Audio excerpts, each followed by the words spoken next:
Welcome friends to another r/MaliciousCompliance video. Today we've got a great story of showing up a regional manager. But first a story from Red Green 82, monkey song titles. Hopefully this is allowed as this didn't happen to me, but these stories were told to me by those who did them. The Monkees in 1967 released the album Headquarters, where they played the instruments, and 3 of them even wrote songs for it. It was a #1 album for a week, but then fell to #2 where it stayed for the whole summer, only behind Sgt. Pepper's Lonely Hearts Club Band. Anyway, the record company wanted to release Randy Scou's Git as a single in the UK. Songwriter Mickey Dolenz was very pleased until they told him he had to change the title because it's rude over there. He argued that he heard the phrase on a primetime show on BBC, but they told him he had to still come up with an alternative title. Alternative title reached #2 on the UK charts. Michael Nesmith was the more prolific songwriter of the group, known for writing good songs, but not necessarily songs with strong hooks or even songs with the title in them.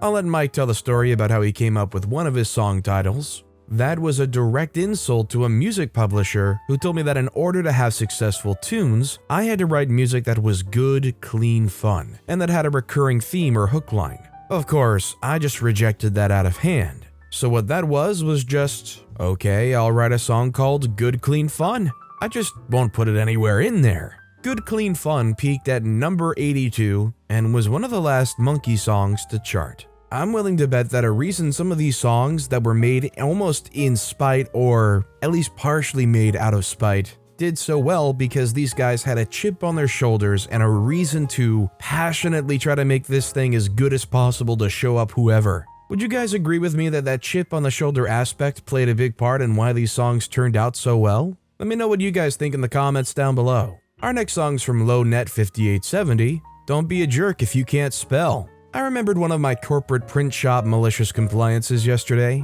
Relevant information, doctor in question is from another country, a misogynist, and English is probably his 4th language. We had a policy for printing HIPAA documents. Essentially, they were not proofed by the employees and you had to present ID to pick them up. A copy of the actual ID is the first page, and you have to verify against the real ID as well as get signatures. An organization sends over a HIPAA doc. The doctor comes in to pick it up. He refuses to show his ID because his ID is right there on the document. He calls myself and another female employee stupid witches for enforcing the policy that is based on federal law. He tells us how important he is and how we're just high school dropouts who can't get a better job. I had my bachelor's and the other employee was a PhD student paying her bills. Nonsense ensues, his boss gets involved, he loses the argument. About a week later, he comes back with a handwritten document he wants us to type up as a sign for his office.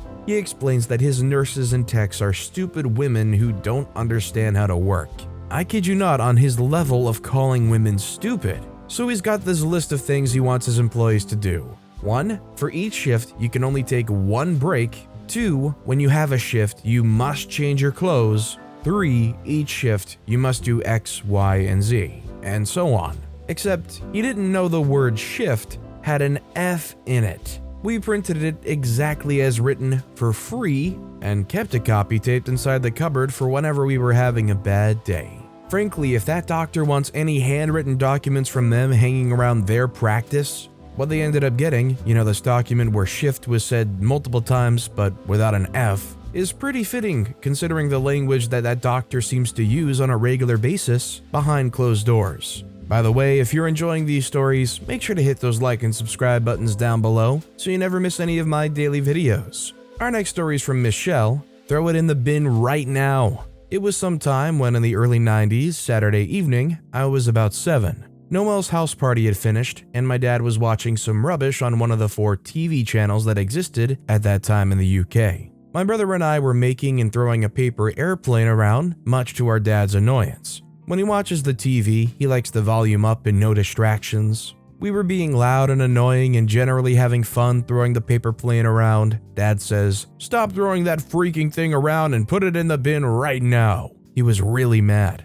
Now I'm mad at having our source of fun taken away. I look him dead in the eye, petulantly throw the paper plane in the general direction of the bin while maintaining eye contact. I see his face start to crumple in anger, but we both turn to watch as it sails beautifully through the air, curving slightly at the end to land perfectly in the small waste paper basket. I swear it happened in slow motion. We all just started hysterically laughing. All signs of anger dissipate as we can't believe it actually went in. For the rest of the night, I catch my dad randomly chuckling and saying, "I can't believe it actually went in." So this reminded me of a story from when I was younger that I'm not particularly proud about, but I'm also particularly proud about. I was helping a relative with doing some handiwork, and I had one of those little small, basic, tiny wrenches in my hand. And from across the yard, we started getting into a little bit of a spout, kind of getting angry at each other. And in the stress and anger and the heat of the moment, I decided to toss the small metal wrench in their direction.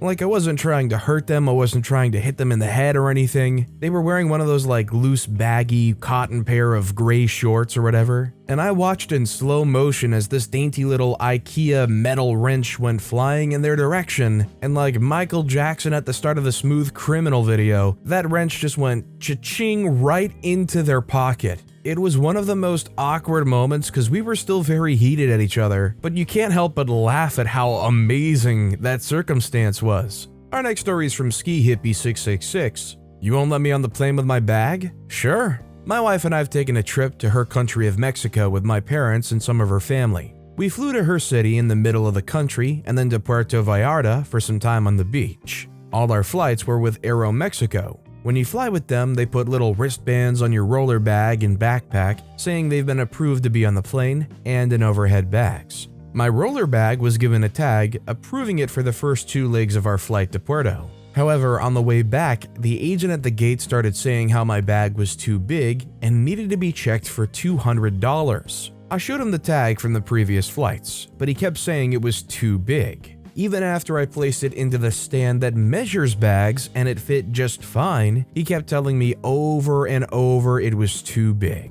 I had to pay. My wife argued with him for several minutes, but he kept saying over and over I was not getting on the plane with the bag. And he was correct in that I didn't get on with it. However, my father in his first-class ticket strolled right onto the plane with no issues, and I took his smaller bag and smiled as I boarded. Needless to say, I think this was a display of extortion, trying to get a bribe from you, pay them off to let you on. It's definitely very convenient though that OP's father had a first-class ticket and they were gonna let somebody roll on in with that. Overall, a very unsavory experience. Doesn't really shine a great light on the tourism industry in Puerto Vallarta, but there's probably going to be corrupt people everywhere you go though, right? This next story is from Shiju333. Customer wanted to be pedantic about portion control. At my work, we put a certain number of sliced meat on our subs. The customer tried calling me out for shorting her turkey slices, so I proceeded to count the slices of meat. Turns out, I was actually over the required amount. I took off the extra slices and apologized for giving her too much meat. I shouldn't have guessed the meat slices, but the meat was tearing as I tried to get the slices apart. So I erred on the cautious side and over-guessed the slices of meat. Shame. The customer would have had extra meat on her sub, but she had to be a Karen. Unless it's blatantly obvious that they're shorting you, they're probably not going to be shorting you. This is definitely a story of Karens who are just gonna Karen, but if you get the food you were looking for and the size of it or the toppings are within reason of human error, they're probably not intentionally trying to scam you. This next story is from Snort Giggles. You wanna make things fair? I'll show you fair. A couple of weeks ago, my kids and their neighbors decided to have a bake sale. We live in a tourist area with high foot traffic, and the kids make a killing. I tell the kids I ought to charge them for the labor. I said I'd help bake, and ingredients so they learn the concept of net gains. But instead I'll donate to their cause, and just to bring me back the money I lent them to make change. I love seeing the kids be entrepreneurial, work so hard, and get so excited at their success. After a couple of hours, the neighbor's son decides he's bored and wants to go home, so he tells my kid, "When you're done, come by and deliver half the money." Mine says, "Hey, that's not fair. If you're leaving, we should split the money now." Mind you, the bulk of their sales was my baking. Neighbor kid gets super pissed, but mine sticks to their guns. They split the money, and the kid leaves in a huff. Mine comes in a few hours later, having lugged home all the gear and cleaned up, annoyed that the neighbor kid got annoyed at them. Then I get a knock on the door. It's the neighbor's mom with the kid who is still pouting. Mom's holding a receipt. Mom explains that they purchased a bunch of stuff for the bake sale. It cost a lot of money, and it's not fair that my kid's making money off their stuff, and that they should be compensated for what they purchased. The receipt lists a bunch of items I immediately see they didn't use, like 2 boxes of cereal when they used 1, napkins that I'd ended up providing, but whatever, and never mind that our son went home early and left mine to clean up, and never mind that I'd been churning out batches of cookies all morning. I'm irked that they've taken what was a fun, cheerful day of kids making money hand over fist and shown up at my door making me engage in a super awkward conversation because they assume their kid can't be wrong. So I say, of course, and fetch my receipts. I sit down and in front of them and out loud calculate the cost of lemonade and cups used. I calculate the cost of flour, sugar, chocolate chips, vanilla, and butter per batch of cookies, multiplied by the number of batches made. I toss in the baking soda for free, so generous.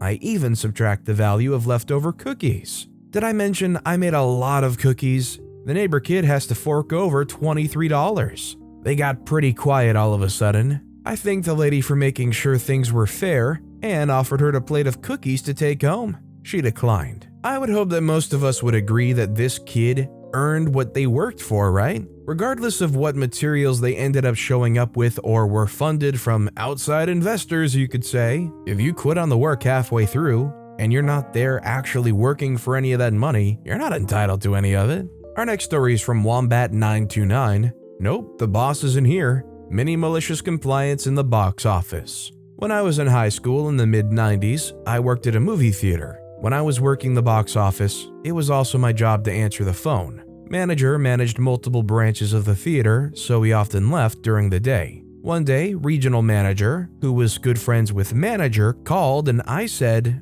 I'm not sure if manager was there. I checked and the manager was in, so I transferred the call. After a few minutes, manager transferred a regional manager back to me so he could scold me. At the time it felt like yelling, but I was a timid teen, that I should always know if the manager is in or not. As an adult, I now recognize that 1, manager should have corrected this rather than having a corporate bigwig scold a teenager. 2, I should have been trained to see if he's available so I could take a message if he wasn't, but at the time I was just really irritated to get scolded by regional manager over something I couldn't control. So from then on, whenever regional manager called, he would say, "Hi OP, is manager in?" He'd really hit that question, highlighting that I should know. I think he only did this to me, as it seemed like his entire impression of me was as a dumb kid who didn't know if the manager was there. So with just a hint of goody two-shoes maliciousness, unless I was absolutely sure that the manager was there, I usually told regional manager that manager had stepped out and asked to take a message. It often turned out that manager was there when regional manager called, so I could have connected them. But since I'd been told how dire it was to be uncertain, I never again expressed any doubt about whether manager was in or not. I'd like to say that the story has some kind of gratifying button, but my malicious compliance mainly resulted in regional manager being slightly inconvenienced, and manager having to return calls he could have just taken. They both got fired sometime later in a midnight sweep that was rumored to be embezzlement related, but who knows if that's true?